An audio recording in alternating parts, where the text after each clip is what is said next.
I've played Sonic Forces more times than I'd care to admit, and to be honest with you, this is probably the most positive review you're going to get out of me for Sonic Forces. Don't get me wrong, I still think it's a bad game, but I think it's a little bit more nuanced than I would have said before. The gameplay is split between 3 different characters. You have Modern Sonic, Classic Sonic, and your own original character. The Modern Sonic stages are honestly where some of the gameplay shines the most.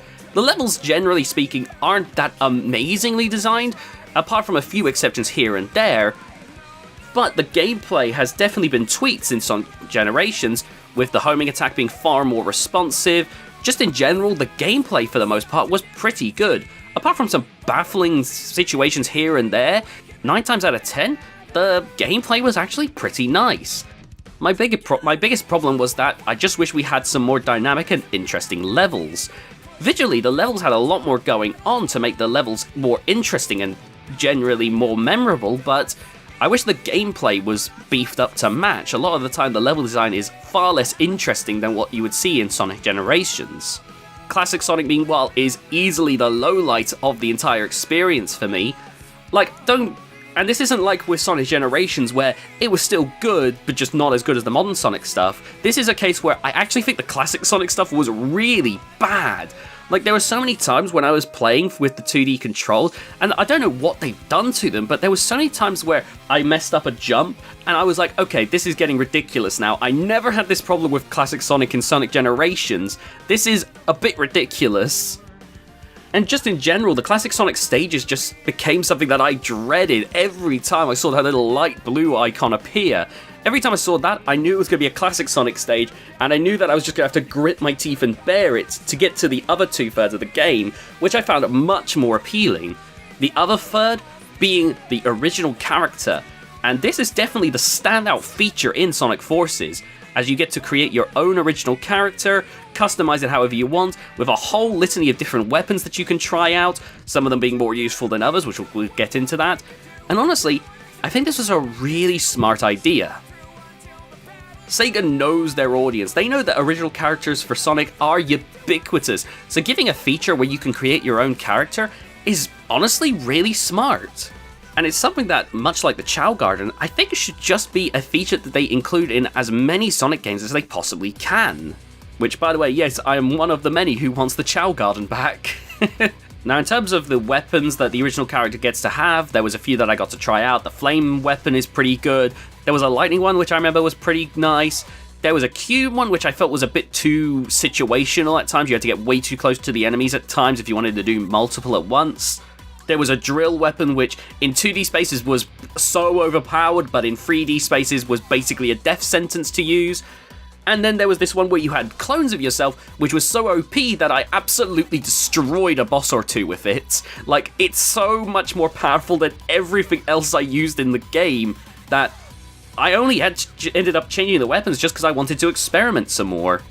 You can also replay levels with Shadow the Hedgehog and Super Sonic, but they're not really any different than just playing with modern Sonic, so I don't really know why you would want to go back unless you really loved Shadow the Hedgehog that much.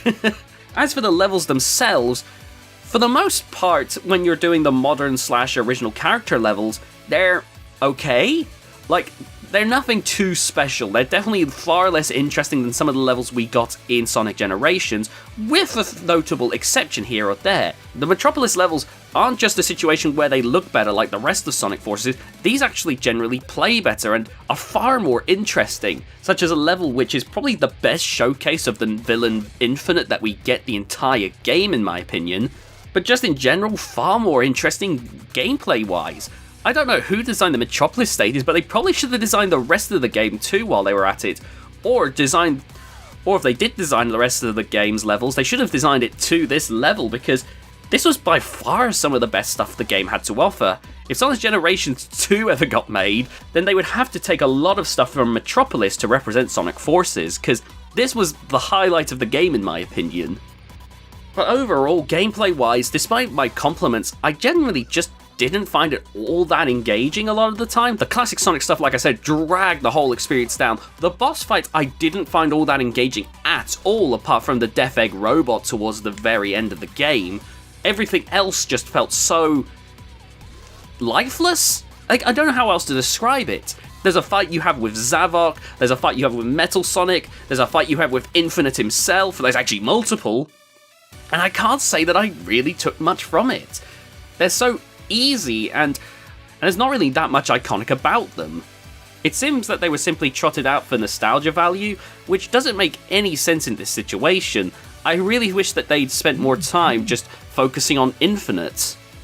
Because every time it feels like they're pulling a Sonic Generations, it actually feels like it's dragging itself down somewhat. The music, much like the rest of the game, is also very hit and miss. Some of the tracks are really actually quite good, while some of them, especially the classic Sonic stuff, I really did not like. I don't know what it is, but Classic Sonic really is just the worst part of this game just overall. Like, if they chopped that out, I feel like I'd be a lot more positive to this game.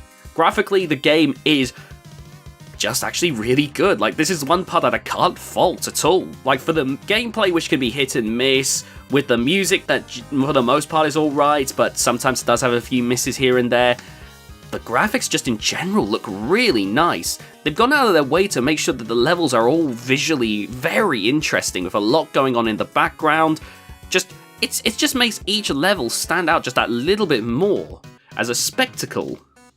The only bit that I really don't like is that the characters all feel a little bit more washed out. The colours are definitely more muted as opposed to other games like Sonic Generations. Otherwise, I don't really have a bad thing to say about the graphics. After I beat the game, I did go on to Episode Shadow, and man, I wish this was longer than 3 levels, because 2 of these levels are some of the most interesting that the game has, easily standing up next to Metropolis as some of my favourite parts of the game.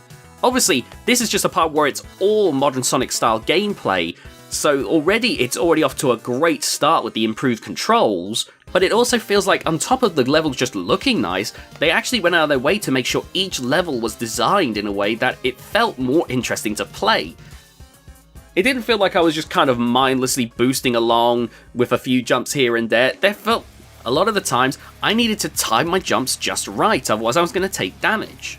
The levels were still very short, but it felt more engaging, and I just wish we had more like that. Unfortunately, Episode Shadow really shouldn't be a separate option because there's only 3 levels. I beat the thing in less than 15 minutes. It's honestly a little insulting that it's its own separate thing, making you think like it's going to be this whole experience and then it's over before you even know it.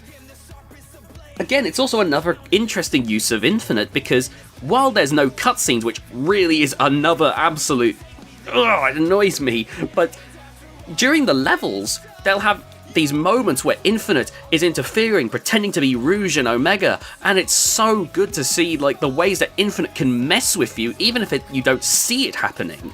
This is something that they absolutely could have put into the main game. Like when Shadow appears in the main story, they could have then had you flashback to playing Episode Shadow. That would have been better. Overall, this is a game that has so many parts that work really well. You know, the modern Sonic gameplay is much improved. The modern Sonic controls have been improved. Some of the levels are really engaging. The visuals are better than Generations. The music can be pretty nice, but then there are so many things that bog it down. The classic Sonic stuff sucks. The classic Sonic music sucks. There are some weapons with the original characters that are completely unusable most of the time. The boss fights aren't very interesting. It's just, overall, it's a bit of a mess. The parts where the game shines so brightly that when you play the bits that suck about the game, it really just puts you in a bit of a bad mood.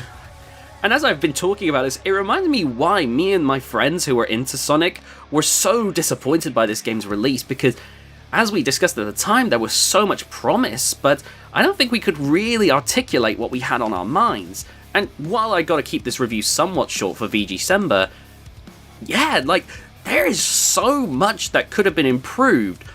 And the fact that it's so close to actually being a somewhat good experience is what makes it all the more frustrating. I don't think it's the worst Sonic game of all time. Like, I've heard some people bandy that around. I don't think that's true. Like, it has some bad moments, but this is more just a game that's frustrating. It's a 5 out of 10 experience, maybe a 6. That should have been like an 8 or a 9. It has the tools to do it.